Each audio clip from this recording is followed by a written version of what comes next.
Hi, everyone. I'm Kelly Pokies Burke, and this is the Career Slay podcast. Imagine the impact we could have on society if everyone loved what they did. That's what Career Slay is all about. I'm interviewing people who love their jobs and asking them how they got there and what they've learned along the way. We're here to slay the fear in career.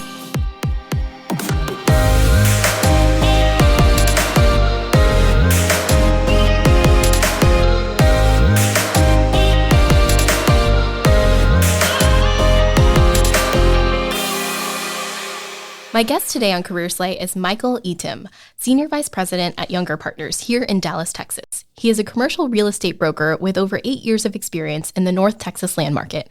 As a DCEO power broker, his book of business knows no bounds, working with clients as small as first-time entrepreneurs pursuing the American dream to some of America's largest real estate builders, developers, and investors. Welcome to Career Slay, Michael. Thanks for having me, Kelly. I'm super excited to have you here. We grew up together. Yeah. I've known you since probably our teenage years. Absolutely, yeah. We hung out at Starbucks a lot. And I think I started drinking soy toffee nut lattes because of you. Oh my goodness. That's so funny. All right. So what were you like as a child? What was I like as a child? So I was one of three. I was the youngest.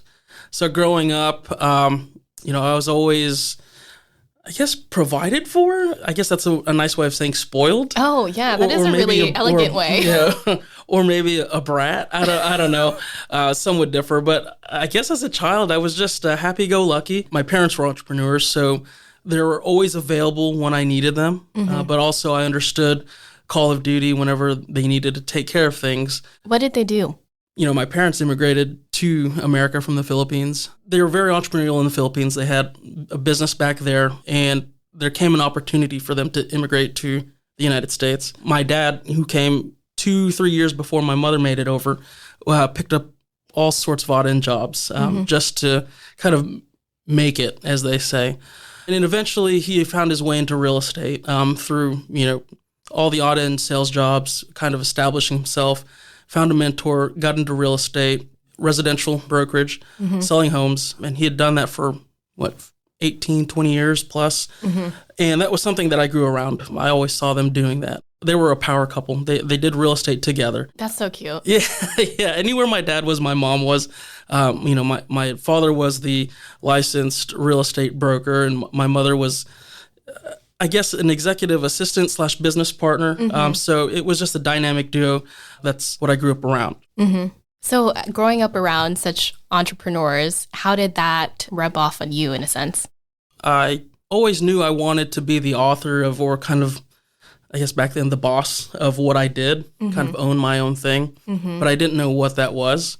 Yeah. And so, that transformed into, something where when I went to college, I double majored, and I was like, okay, I think I'm going to do something business oriented, but also there's this inherent pressure to become something, whether that's a nurse, an engineer, or a doctor, as typical of our parents. I think I got into my third year of pre-med and business.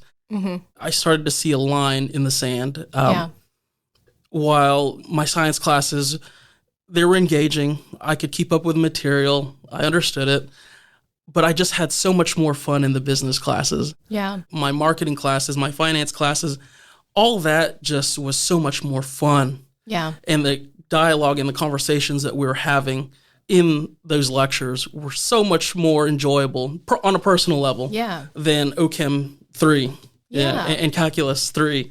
I drew that line in the sand and said, okay, I think I'm going to pivot, and I'm going to graduate out of then called the UTD School of Management. Okay, so you drop your pre-med major junior year. What did you end up doing after college? Yeah. So that's a good question. So while I was in school, I was working as a pharmacy technician. Mm-hmm. So I figured, okay, if I'm going to do something related in the medical field, let me get a preview as to what it looks like to run and operate in a pharmacy. Yeah. And so I chased that for about, I want to say 3 or 4 years. The day came where it's like, okay, well, you've excelled in this position. You've taken on all the special projects. You know the business inside and out. Let's go corporate. Okay. I said, great. That at the time I wasn't married yet. I wasn't engaged, but I was dating my now wife, Mara. And, she had just got her feet on the ground teaching. And she said, well, that's great. I'm so happy for you. Where is this opportunity? Is it here in Dallas? No, it's South Carolina. Ooh. Yeah. Okay. So there was a lot of internal evaluating. 2 questions that weighed heavy are, am I okay moving away from quote unquote home? Okay. And am I okay with that much more responsibility and, I don't want to say burden, but I guess liability and workload? Okay. It just became very apparent that while I was good at it, I just wasn't enjoying it. It wasn't fulfilling. I was now taking time away from my personal life, overloading time into this position, and I just didn't have fun anymore. Yeah. Everyone wants to paint like a glamorous story, like, oh yeah, I transitioned from here to here, and and voila, here it goes. This is how it happened. It's awesome. And truth be told, it's it's just a matter of finding your way. Yeah. And so I looked at it as a learning experience. Like, okay, I've acquired these skills. What can I do now? And then I looked at my dad, and he's always happy. My mom and dad always happy. Really and truly. Never seen them sad. I've never seen a bad day. Yeah. And I'm like, Dad, what is it? How is it that you're so happy and you've got all the time in the world? You've always had the time for me. And that was a key component, was time. Yeah. How can I still be as productive, as successful while maintaining a quality of life and having time to spend? Because ultimately, to me, time is something you can't recreate. You can't get It's your back. greatest currency. Exactly. And so I wanted to find that balance. And so the answer was like right in front of us. He's like, look, the business. You grew up around it. You went on house tours with me as a kid. That was the coolest thing about my parents. It's like, some people draw the line in the sand, and, their clients were cool enough to have like a 7-year-old Mikey walking around looking at houses. Would you like a cookie? Yeah. Open house. Come on down. And so I got my license in real estate. And I worked with him and was encouraged to learn the family business. And I did that for about 1.5 years. I realized the skills I acquired, I was more geared towards business to business, B2B kind of transactions. And then meanwhile, my brother, who was already in the commercial real estate business, generally speaking, the whole family's in real estate, but in different caveats. And I told him I was wanting more. Like, I'm of the mentality, like, always leveling up. I enjoyed what I did with Dad, but truly my background and the skills, it's more business to business. And I think that's what you're doing. Can I better understand that? So he was an industrial broker, basically specializing in warehouse leasing. 1 week of shadowing, that's all it took. I said, this is more or less the direction I want to take. And the best thing a big brother could ever do was say, okay, if that's what you want to do, go make it happen. I'm not going to help you. Really? Yeah, I'm like, and I'm thinking, big brother, can you like open up doors or introduce me or help me, This is the baby of you. Yes, this is the coming out. the always provided for little brother. Yeah. And he said, absolutely not. I'll kind of prep you with your interview. I'll look at your resume, but I'm not going to do that for you. So if you really want to do it, you're going to make it happen. Okay. And this is verbatim. And I said, okay, well, let me prove to you that I'm going to do it. Okay. So I went out into the world and I looked at, the top 5, top 10, and I interviewed at a couple places. And there was one particular place that really, I guess, just resonated with me. And, I interviewed and the culture was just right. And it was the best thing I ever did. Yeah. So what was that place? So long story short, this is a loaded question. So it was with Henry S. Miller, the land division. A gentleman of the name of Robert Grana interviewed me, and it was a good fit from the very beginning. In that land group, we evolved into what was called Novus Realty. We were strictly just land brokers.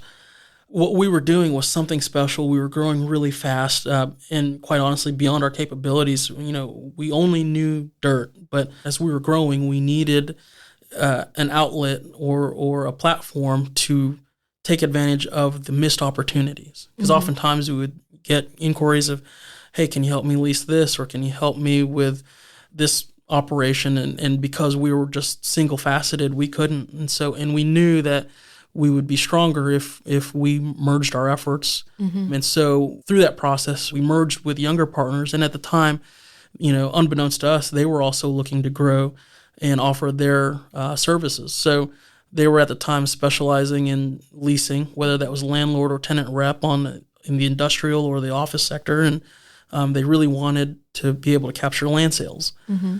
And vice versa, we wanted to be able to take advantage of the leasing opportunities that we could not service. And so in 2017, we were acquired and we merged. And ever since then, it's been a great thing. Awesome. So what was it that your group specialized in? Yeah, so we specialized in land brokerage. And sometimes you'll meet commercial real estate brokers and they'll even say, well, what do you mean you just do land? Simply put, if I were to explain it to, explain it to me like I'm 5 or like a grandma, a land broker is, really what it sounds like. If it's land, if it's dirt, we'll transact it. Like you're selling it. Yeah, we'll sell it or we'll help someone buy it. And so to give you kind of an idea of what I do, broad scale, very big picture, someone could own a piece of property, whether it's something in the city or somewhere in the rural side of town, and just say, hey, it's time for me to sell. Like, I don't want to own this property anymore. Or generational, hey, we inherited this. We don't know what to do with it. Can we go ahead and sell it? And so our objective is to find the highest and best use, maximize their return. The interesting thing people say is like, well, why real estate? And a coworker of mine had mentioned, in every facet of your life, you were born in it, you live in it, you work in it, you die. It's like, that's very philosophical. It's like, it's the underpinning of like every phase of the American dream. Right. That's so cool. So just to take a step back, you were able to pivot from being in residential real estate into commercial real estate, which are very different. Very.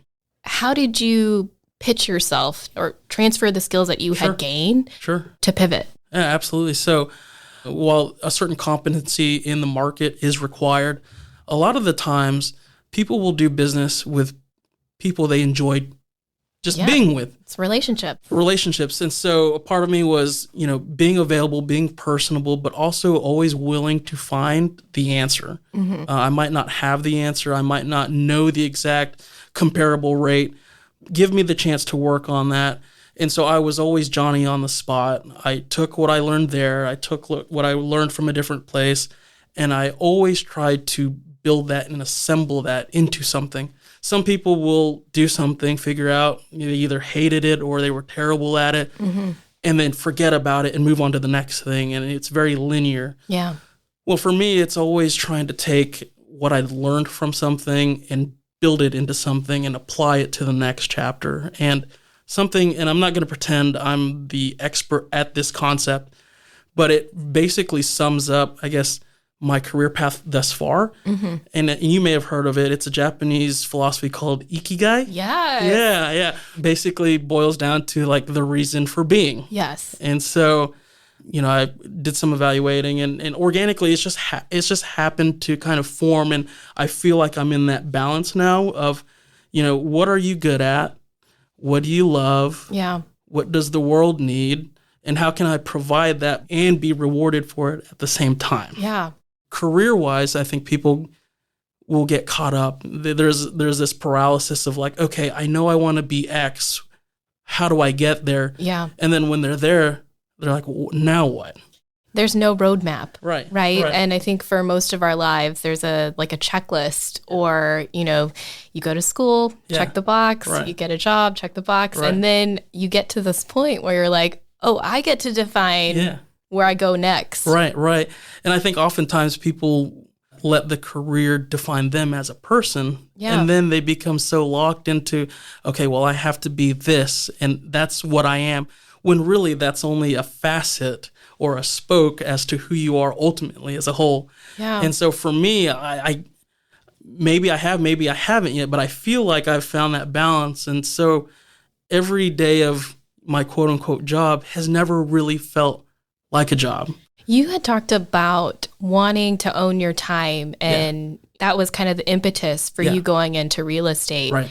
How does that reflect in your everyday? Yeah, absolutely. So, real estate doesn't sleep. Yeah. And if you take a break from it, the world will evolve around you literally. Yeah. But it has afforded me the ability to manage my time at my will. Of course, I've got clients, and I've always got to be attentive to clients and keep up with the pace of business. But it's encouraged that, brokers, while you do have time in the office, you've got to be out there networking. You've got to be out there at, planning and zoning meetings. You've got to meet people. You've got to be out in the field. You've got to scope property. Yeah. And so really, I guess the very nature of the business is it's multifaceted, and there's not one, you're not a cog in the system just punching out widgets. It could be a blessing. It could be a burden. It's a two-edged sword. You are the author of your schedule, but for those who want that, it's possible. It is a commission-based lifestyle. And so it's not a salary. It's not hourly. It's truly, for lack of a better term, you eat what you kill. If you don't hunt, you don't eat. Yeah. And so, I'm involved with a lot of the hiring process, and I will sit down with a prospect or a potential broker or someone straight out of college, and I will tell them, hey, it's a learning curve. It's about 5 years before you're on your own feet. Are you comfortable with that idea? Additionally, it's a glamorous lifestyle. You see folks enjoying being a broker, but in those 5 years, you will literally put the broke in broker. You will feel financially broken. You will feel spiritually broken. Your morale will be low. But if you can sit comfortable with that for 5 years, trust the process, and allow us to develop your talent, then let's give it a try. Yeah. Wow. For those who are interested in this field, but they hate the idea of networking or meeting people, or they're more introverted, do you have any advice? It's going to sound very blunt. But let's do it. Get over it.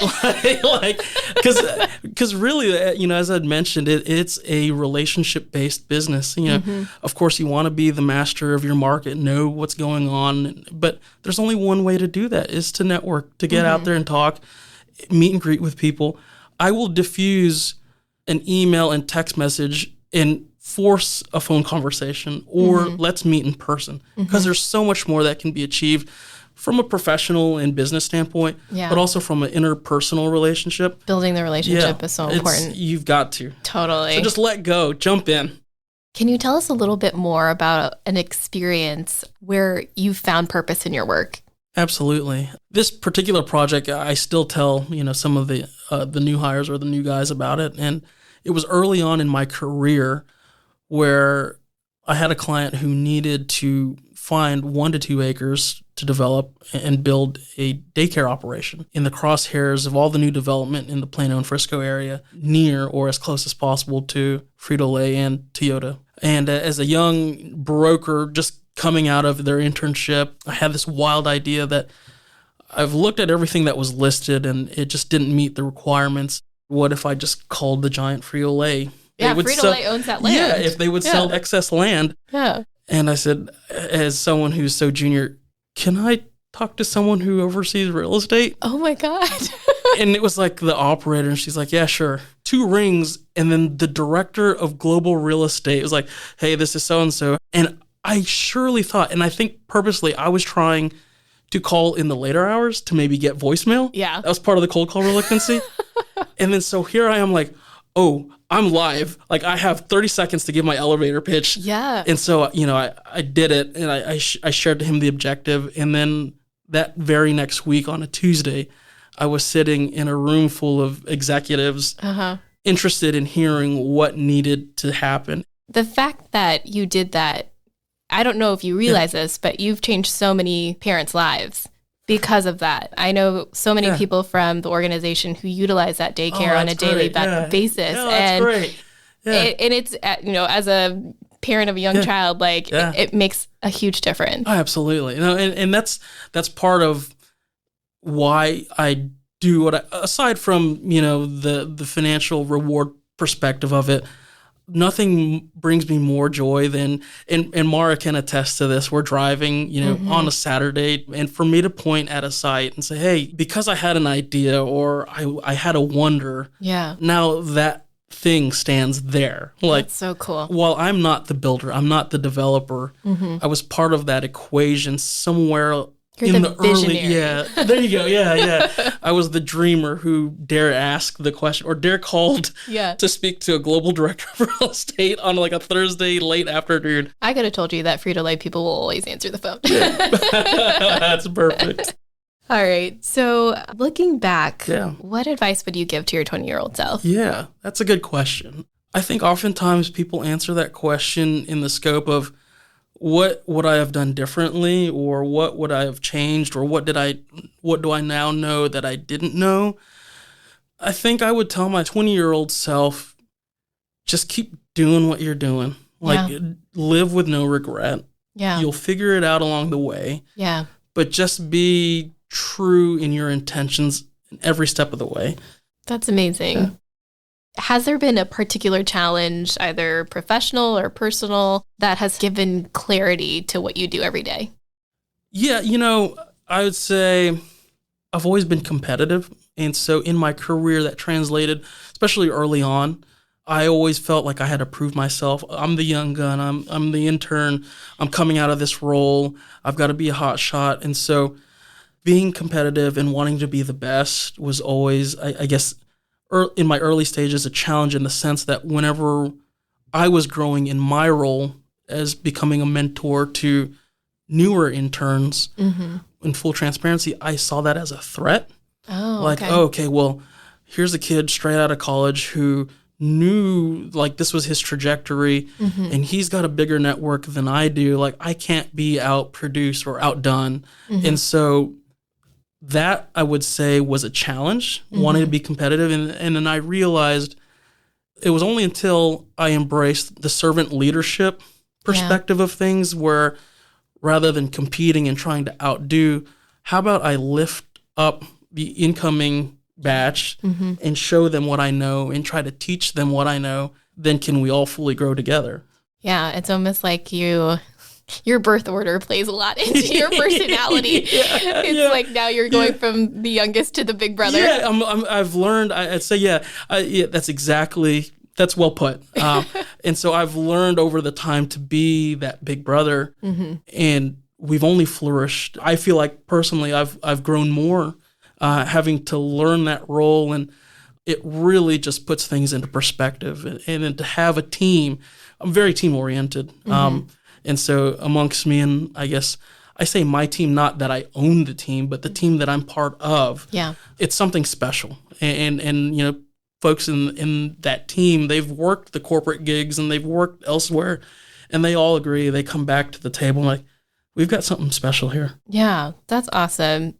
Michael, your story is amazing. And I love how you used, your parents' experience to really identify what was important to you. And that was time. And then found a career that enabled you to not only utilize your strengths, but also give you the time that you needed. If you had to sum up your career in 3 words, what would it be? 3 words: relationships, relationships, relationships. I should have given you the real estate location, but it's really relationships, relationships, relationships. Love that. People first. Love it. Well, thank you so much for your time. This has been an awesome conversation. Thank you for inviting me. This is a great platform, and I hope to see great things. The Career Slate podcast is a co-production of Career Slate and Wild Reply, produced by Michael Berg. Stay tuned for some great conversations on slaying the fear in career.